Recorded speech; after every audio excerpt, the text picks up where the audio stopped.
My wife shouted, "I should have married Chris. He's a real man." I murmured, "You're free to try." Then I sent Chris a screenshot of her outburst. His response made her lock herself in the bathroom.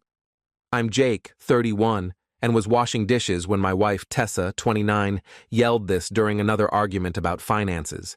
We'd been married 4 years. The backstory?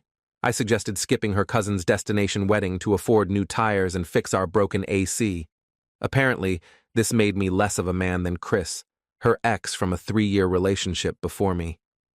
Chris would never make me miss family events. He actually took care of his partner. God, I should have married him. He's a real man. I turned off the faucet, dried my hands deliberately, looked at her, and murmured, "You're free to try." She scoffed. "What?" "You can still marry Chris." "I won't stop you." Before she could reply, I did something impulsive.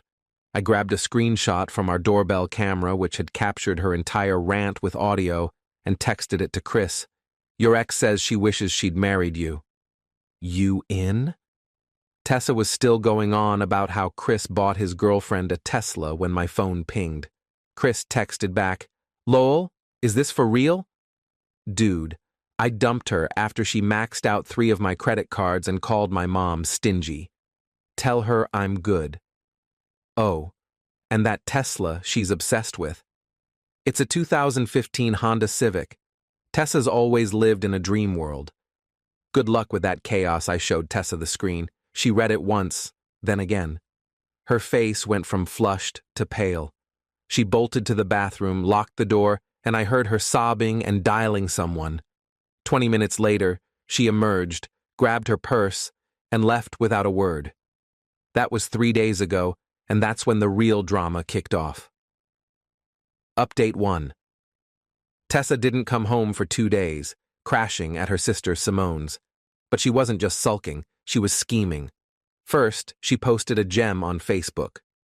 Sometimes, you don't see you're in a toxic relationship until your partner reveals their true colors with petty, spiteful actions.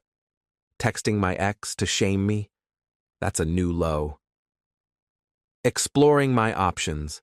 Her mom, Darlene, commented instantly, "Sweetie, come home. You don't deserve this." Her dad, Frank, "That guy was never good enough for you." But public posts invite truth. Chris's girlfriend, Bella, commented, "Hold up, is this the Tessa who messaged my boyfriend last month asking if he ever thinks about what could have been? The one he had to block?" The comment vanished, but I'd already screenshot it. Then Tessa made her first misstep. She tried logging into our savings account, not to withdraw, as it's solely in my name, but to check the balance. How do I know? The bank called about suspicious login attempts from her phone. She was planning something. That evening, she returned with Simone and Darlene, full intervention mode. "We need to address your actions," Darlene began. "My actions?" "Texting Chris was abusive," Simone added. "Emotional abuse." "Interesting. Tessa, did you mention last month?" Tessa's eyes widened. "What about last month?" "When you DM'd Chris asking if he thinks about what could have been. His girlfriend mentioned it." Silence. Darlene turned to Tessa. "You said he was stuck on the past." "Mom, it's not like that." I pulled out my phone. "I also have screenshots of you texting your coworker Jordan about how hot he is. 2 weeks ago. Shall I go on?" Simone looked repulsed. "Tessa, what's wrong with you?" They left after Tessa swore it was a misunderstanding and we just needed space. But that night, as I slept on the couch, my choice, I overheard her on the phone. "I need $5,000, just until I sort things out. No, I can't ask him. Please, Daddy." Frank said no. She slammed her phone down. Update 2. Yesterday, Tessa went full entitlement. She called my mom, sobbing about how I was financially controlling and isolating her. My mom called me right away. "Jake, Tessa says you're blocking her from money." "Mom, she has her own checking account with her paychecks. She wants my savings from before we married." She didn't mention that, or that she's texting her ex and calling her coworker hot. Exactly. "Want me to handle it?" Do what you think's right, Mom. My mom called Tessa back and, from what I heard, said, Dear, I raised my son to respect his partner, but not to be a pushover. Stop lying to me, or I'll tell everyone about the $200 you took from my purse at Christmas and never returned. Tessa came home fuming, accusing me of turning everyone against her. Everyone? I've only talked to you and showed you Chris's text. You lied to your mom. I told her the truth. You're mad your lies failed. Then she dropped a bombshell. I want a divorce and I want half of everything. Okay. That's it? Yeah, file the papers. She expected me to beg or fight. Instead, I started Googling divorce lawyers right in front of her. You're not even going to try to save this? She shrieked. Save a marriage where you wish you'd married someone else and text other guys? I'm good. She grabbed her phone and called someone. Daddy, he's giving up on us. He's not fighting for our marriage. I heard Frank sigh. Tessa, you told him you wished you'd married someone else. Why should he fight for you to keep treating him like trash? She hung up on her own dad. Update 3. Tessa leaned hard into the victim role this week. She posted on Instagram about facing tough times and needing support and prayers, setting up a Venmo with the caption, Rebuilding After Betrayal. Someone sent her $20, Chris, with the note, For therapy. You need it. She blocked him everywhere and had a breakdown. Then came workplace drama. We work at different companies, but she'd been telling her coworkers I was abusive and controlling. One, Destiny, messaged me on LinkedIn. Hey Jake, I work with Tessa. She's saying disturbing things, claiming you monitor her accounts and won't let her leave, and asking for loans for an escape fund. But she showed up yesterday with a new Michael Kors bag, so something's off. A new bag while begging for escape money?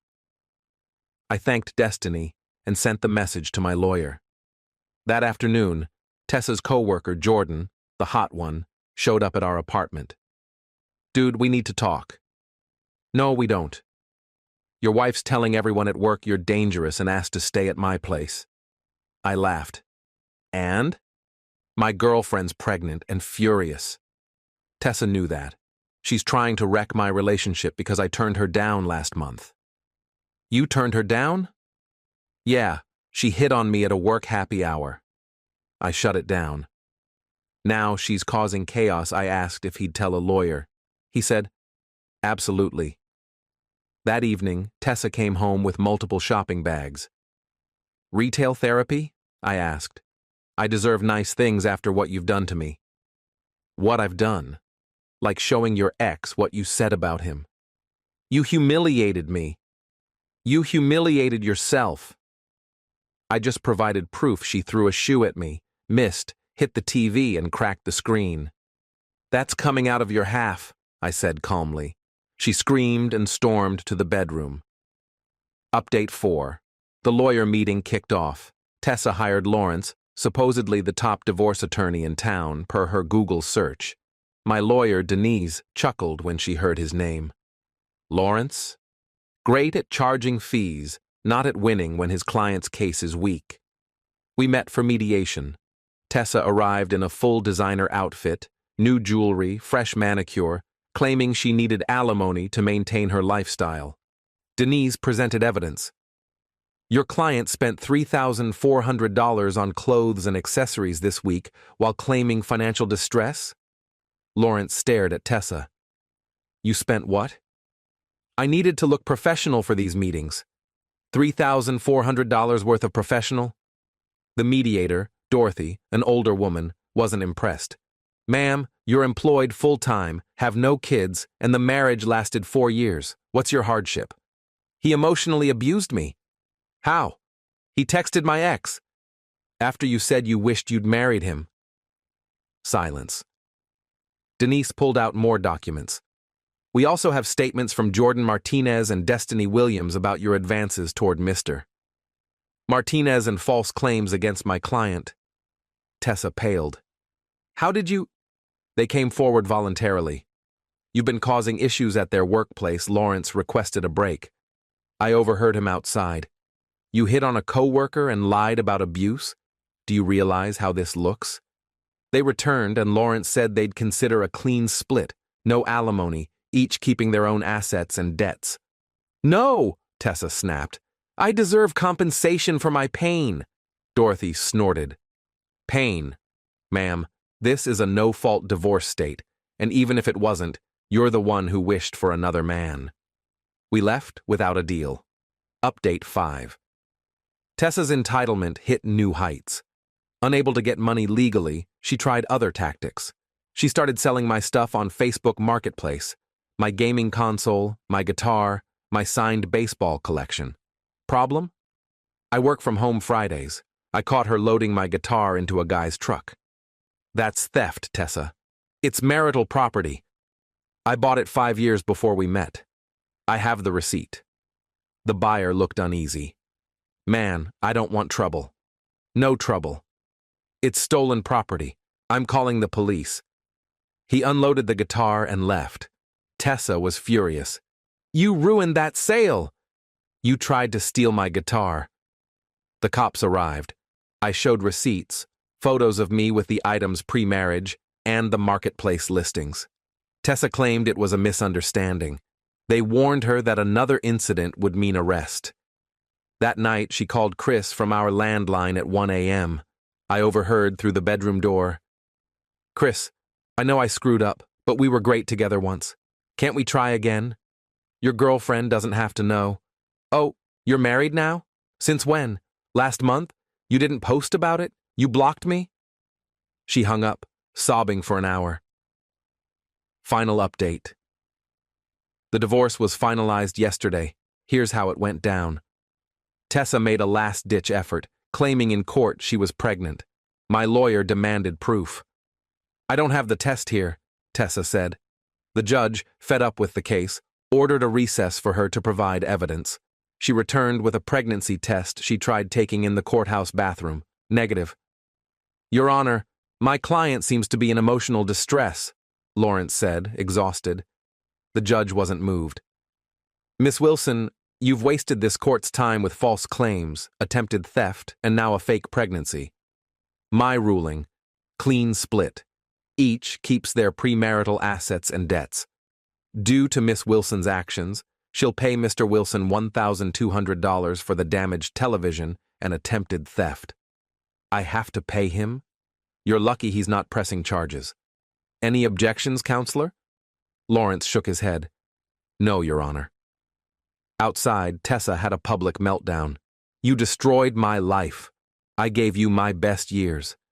4 years, Tessa, and you spent them wishing for someone else. Darlene tried to calm her. Honey, let's go. No, he needs to know what he's losing. I know exactly what I'm losing. Someone who called me less than a man, hit on her co-worker, lied about abuse, and tried to steal my stuff. I'm heartbroken, even Frank was done. Tessa, enough. You caused this? The best part? Jordan and Destiny were there as witnesses. Jordan's pregnant girlfriend confronted Tessa. You tried to ruin my relationship because my man rejected you. You're pathetic. Tessa couldn't respond. Then Bella, Chris's wife, and Chris pulled up, not for court, but to pick up marriage license copies for their honeymoon. Tessa? Bella said, surprised. Oh, your divorce. Chris, isn't this the ex who keeps contacting you? Chris looked awkward. Let's go, babe. Wait, Bella said to me. You're Jake? The one who warned Chris about her messages? Thanks. That helped us decide to elope. They left hand in hand. Tessa watched her ex walk away with his new wife, freshly divorced and ordered to pay me. She didn't cry, just stood in shock. Now, Tessa's living with her parents, fired from her job for creating a hostile work environment after Jordan filed a complaint. Chris and Bella are honeymooning in Greece. She posted photos. Jordan and his girlfriend are thriving. I kept the apartment, my belongings, and my peace of mind. Last week, I ran into Simone at a coffee shop. She apologized for siding with Tessa initially. She's my sister, but she's always been like this, chasing what others have, never valuing what's hers. You're better off, I know. She's still obsessing over Chris, showing us his wedding photos, saying, that should have been me. But she had her shot with him. And you, yeah, but Tessa doesn't want what she has. She wants what's out of reach. Always has yesterday, an unknown number texted, Jake, I'm sorry. Can we talk? I replied, no, and blocked it. I'm doing well. Started therapy to process this healthily, unlike spending $3,400 on clothes. Joined a hiking club. Even had a date with Carmen, who laughed at this story and said, at least my ex only stole my Netflix password. To those asking if I regret texting Chris, not at all. He deserved to know his ex was fixated on him, and his response shattered her delusions instantly. The irony? If Tessa had been honest about her unhappiness instead of cruel, we could have parted amicably. Instead, she lost everything chasing a fantasy that was never real. At least she's got her designer bags for company. Edit. Stop asking for Tessa's Instagram. Let her move on in peace. Edit 2. Yes, Chris and Bella married that quickly. They'd been together 2 years, and Tessa's harassment pushed them to elope. Edit 3. No, I'm not serious with Carmen yet. It was one date. I'm taking time to heal properly.